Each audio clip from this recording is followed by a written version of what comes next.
Eat, Pray, Love, a contemporary classic of self-discovery.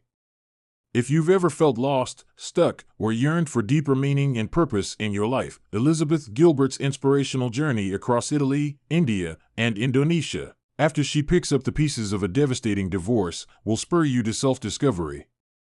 You'll vicariously experience the sensual pleasures of Italian food and language in Rome, the profound self-discoveries gained through intense meditation and spiritual exploration at an ashram in India, and the rejuvenating power of new love, natural beauty, and ancient healing arts in Bali. Equal parts heartbreaking and uplifting, humorous and insightful, Gilbert's is a relatable and utterly human story about having the bravery to shatter confining boundaries and create a life of authentic joy, balance, and fulfillment. This engaging travelogue will inspire you to embrace adventure, silence your inner critic, and open yourself up to life's infinite possibilities. From rock bottom to new beginnings. Elizabeth Gilbert had it all: a successful career as a writer, a beautiful new home in suburban New York, and a husband she adored. It was the picture-perfect life she had always dreamed of. But as she approached her early 30s, something felt deeply wrong. The natural instinct to settle down and start a family that she assumed would kick in never did. Instead, she found herself more excited about writing a story on a giant squid in New Zealand for her magazine job than the prospect of parenthood. Whenever she tried to envision having a baby, she just couldn't see it. Her marriage to her husband was slowly disintegrating as the disconnect between them grew wider. One night, racked with sobs over her failing marriage, Gilbert ended up crumpled on her bathroom floor. In that rock-bottom moment, she did something highly uncharacteristic. She started fervently praying to an entity she suspected might be God. For the next 7 months, Gilbert continued having earnest conversations with the non-denominational, spiritual presence she thought of simply as God. She didn't belong to any particular faith, but felt drawn to connect with a higher power during this immensely difficult time in her life. Finally, after that period of soul-searching and reflection, she made the agonizing decision to divorce her husband, the man she once thought was her soulmate. But what would she do next? Unmoored from the life she had planned, she moved in with her rebound fling, David. Yet that all-consuming but unstable relationship, coupled with her increasingly bitter and acrimonious divorce proceedings, only left Gilbert more lost. She was confused and flailing. However, in the tumult, seeds of possibility began sprouting in Gilbert's life. First, she fulfilled a long-held dream of learning Italian by taking classes. Studying the language opened her eyes to a whole new culture and way of life. Second, she found an Indian guru and immersed herself in the spiritual practice of yoga, which quieted her mind and helped her find moments of peace. Third, an Indonesian medicine man and energy healer whom she'd profiled for a magazine assignment invited her to come live and study with him in Bali. From these experiences, trying to find her center again, a vision slowly took shape for the next phase of Gilbert's journey. She would go on an extended travel adventure of self-discovery and healing, traveling first to Italy to absorb the language more deeply through studying the Italian culture and way of life. Then she would go to India to dive deeper into the spiritual dimension through devoting herself to the yogic tradition at its source. Finally, she would end up in Bali to live and study with the medicine man, absorbing the healing modalities and philosophies of that part of the world. With this revitalizing global quest ahead of her, there was a tiny flicker of hope inside Gilbert. Maybe she would find her way back to wholeness.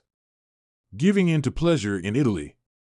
In 2003, just weeks after finalizing her divorce papers, Elizabeth Gilbert found herself in Rome, ready to begin the first transformative leg of her planned global journey of self-discovery. Her very first meal in the Eternal City set the tone for her entire stay there, an utterly decadent yet simple plate of spaghetti alla carbonara with a side of sautéed spinach, followed by fried whole zucchini flowers, veal saltimbocca, a basket of warm bread drizzled with thick green olive oil, luscious tiramisu for dessert, and generous pours of the house red wine.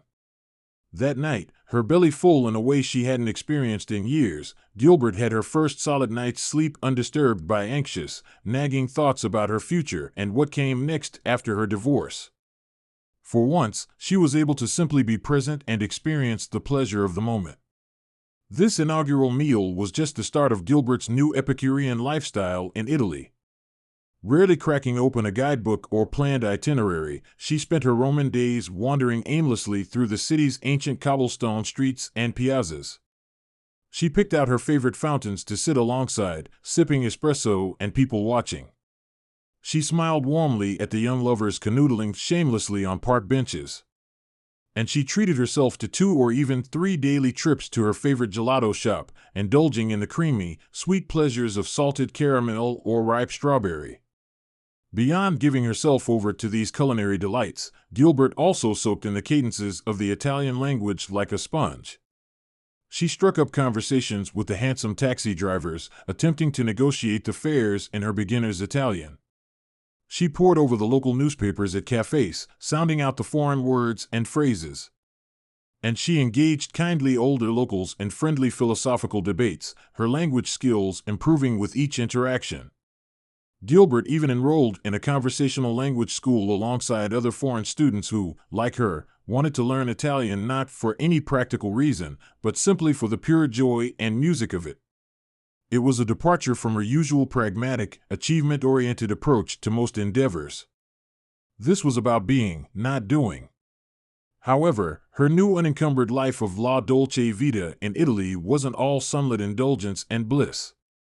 About 10 days into her stay, the familiar pangs of depression and loneliness that had pursued her for years began to resurface and resurge. Gilbert attributed it to having impulsively stopped taking her prescribed antidepressant medication back in America, irrationally thinking that being in the postcard-perfect environs of Rome would be enough to cure her inner demons.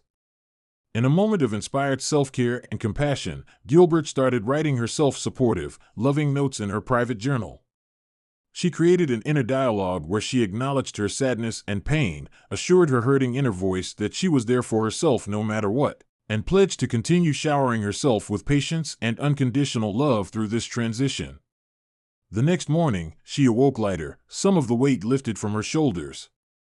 As the weeks passed, Gilbert slowly started making new friends in Rome. There was her devastatingly handsome Italian language partner, Giovanni, whom she regularly met up with for tandem language practice over glasses of robust red wine.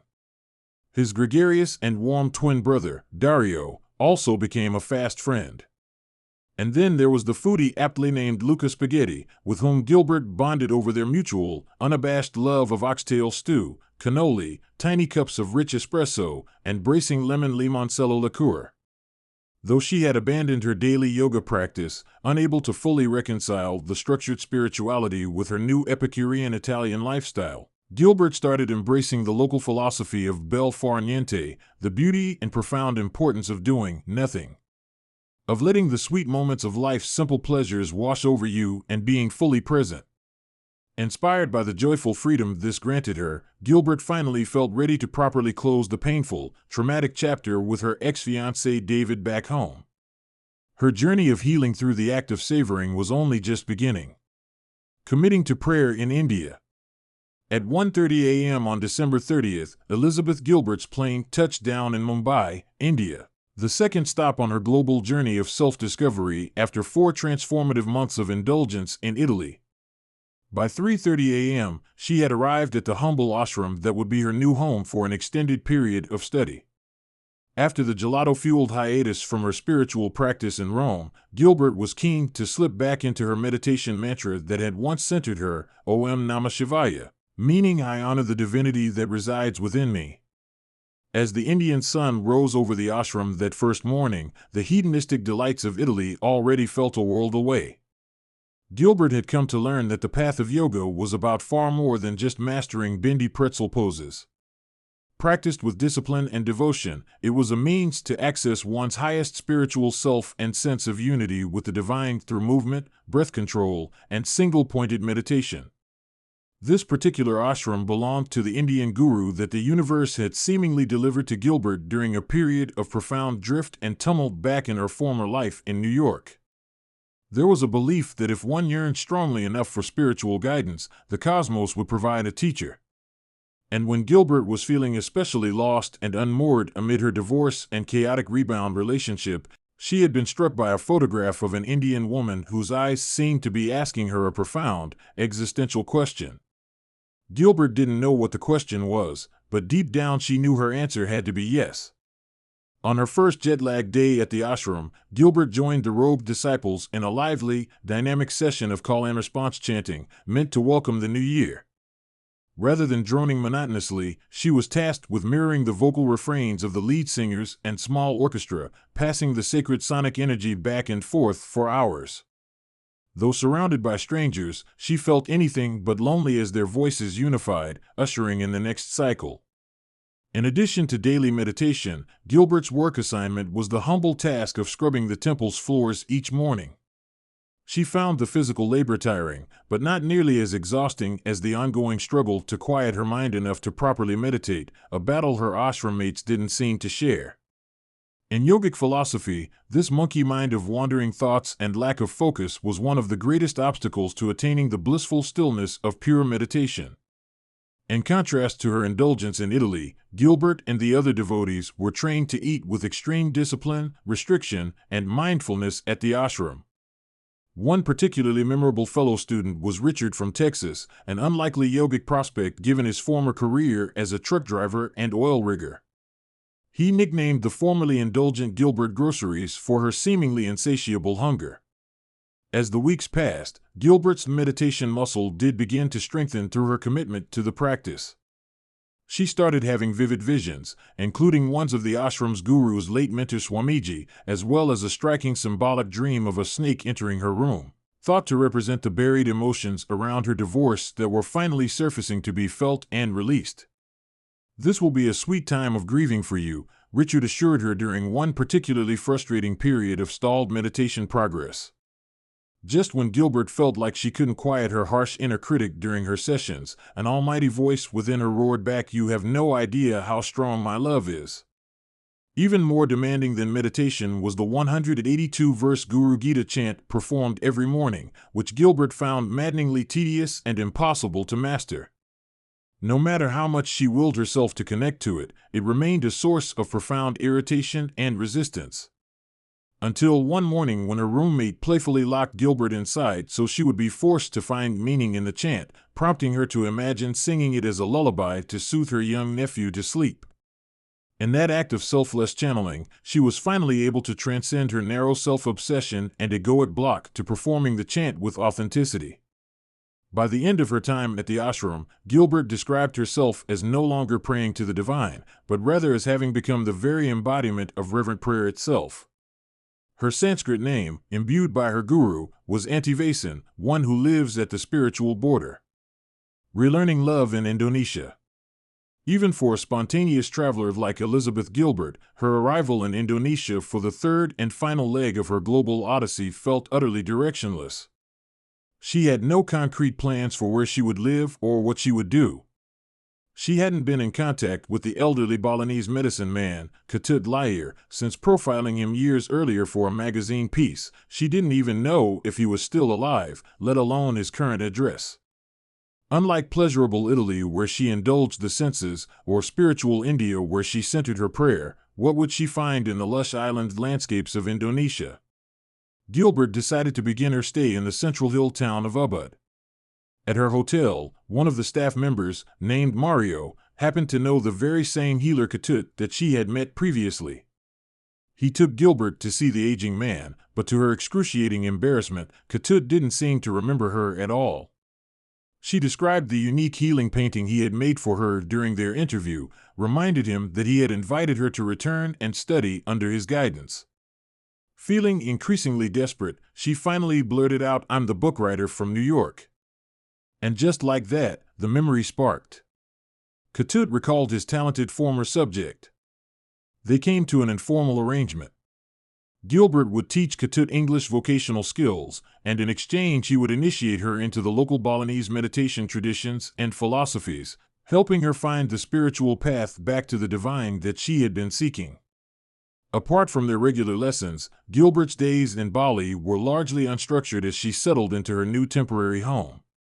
She marveled at the overwhelming natural beauty that surrounded her, from the iconic terraced rice paddies to the exotic blooming orchids, From the breathtaking painted sunsets to the papaya and banana trees bearing fresh fruit right outside her bedroom window.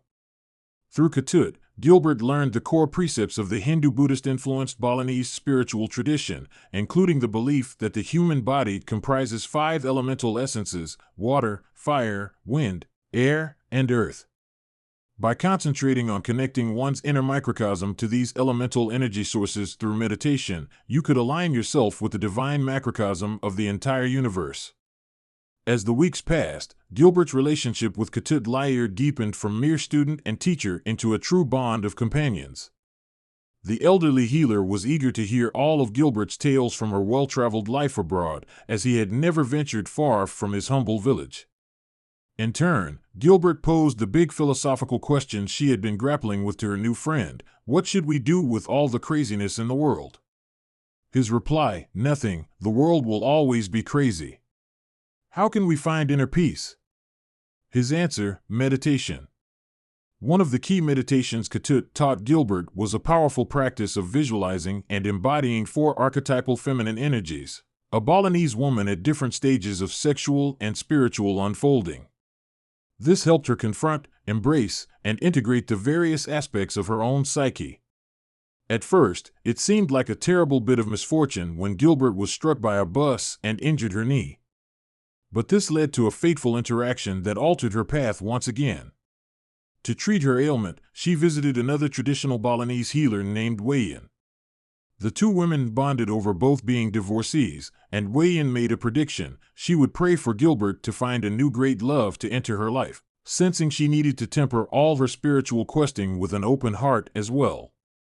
Not long after, at a party for the expatriate community in Bali, Gilbert met a charming older Brazilian man named Felipe.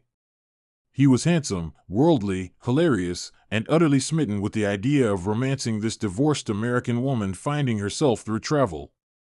Though initially hesitant to compromise her solo spiritual journey, the electric chemistry between them was undeniable. They fell into a love haze for months, but Gilbert knew she couldn't just remain in that blissed-out bubble forever. She was a woman of ambition with roots and commitments back in America. They decided on an unorthodox arrangement, committing to a life of structured travel, splitting their time between the U.S., Brazil, where Felipe's kids lived, Australia, and, of course, their spiritual homeland of Bali.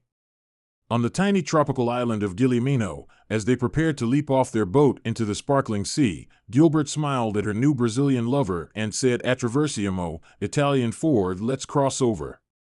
She was ready to begin the next chapter of her journey. Final summary. In this summary to Eat, Pray, Love by Elizabeth Gilbert, you've learned that after a painful divorce, Elizabeth Gilbert embarks on a global journey of self-discovery, indulging in pleasure in Italy, finding spirituality through meditation in India, and embracing a new love while studying healing in Bali. Through her travels, she is able to confront her past emotions, open herself up to new experiences and perspectives, and ultimately find balance between worldly pleasures and spiritual connectedness. Okay, that's it for this summary. We hope you enjoyed it. If you can, please take the time to subscribe. Talk to you later.